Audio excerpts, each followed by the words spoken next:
Մենք ուզում ենք ներկայացնենք մեր տնտեսական ծրագրից 4-րդը, դա մթերումն է։ 60 դրամ 2020 թվերին մենք հանձնում ենք 160 դրամ, 170 դրամ։ Եվ կոնյակը մի շիշ կոնյակը 1500 դրամից սկսվում է։ Իսկ հիմի մի շիշ կոնյակը սկսվում է 5000 դրամից։ Ասում ենք լավ, խի ասենք խաղի գինը չի բարձրանում, ասում է գործանատիրը սեփականությունը իրանց ձեռ չի տալի։ Ես ուղղակի որպես գնում եմ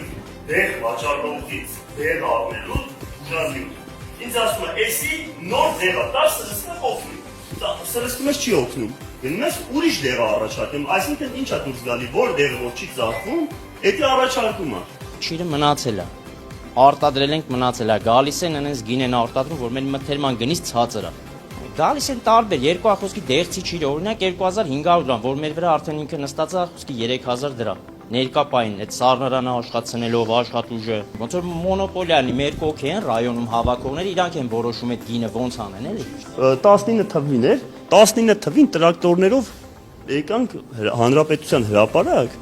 բողոքի ակցիա անցկացնելու մեր աշխատողներով բանով հելանք եկանք ասենք մեր աշխատողները չեն կարող վճարենք դուք ջրի փող ուզում եք մենք չենք կարող վճարենք դուք մեզի օգնեք մենք էլ աշխատատեղ ենք Իսկ ջրի ինչն էր պատճառը արգելել էին գես էին աշխատացնում տալիս էին թույլ Շատ մարդիկ կա, որ տեխնիկական սորտեր են աճեցնում, բայց հիմա արդեն հանձնելու մթերման պահը արդեն լրիվ հավասարված զերո։ Ես այգի էտելու տեղից թողե եկել եմ ստեղ։ Մտածում եմ, ես այգին էտեմ, թե քանդեմ, յոնջա ցանեմ, արվի ցանեմ, մարդիկ արդեն տենց են անում։ Մթերման պահը, իր ժամանակ ծախում էր 5-600 դրամ,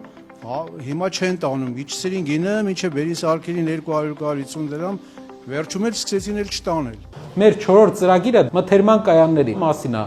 Ինչա է ծրագիրը իր մեջ ներառում։ Մթերման կազմակերպում։ Այսինքն գյուղացին խնդիր չունի ապրանքի վաճառքի, ինքը գիտի, որ սեզոնի սկզբից ինքը գին ունի։ Գյուղացու հիմնական խնդիրը որակյալ արտադրանքն է, վաճառքը իր խնդրեմը չի։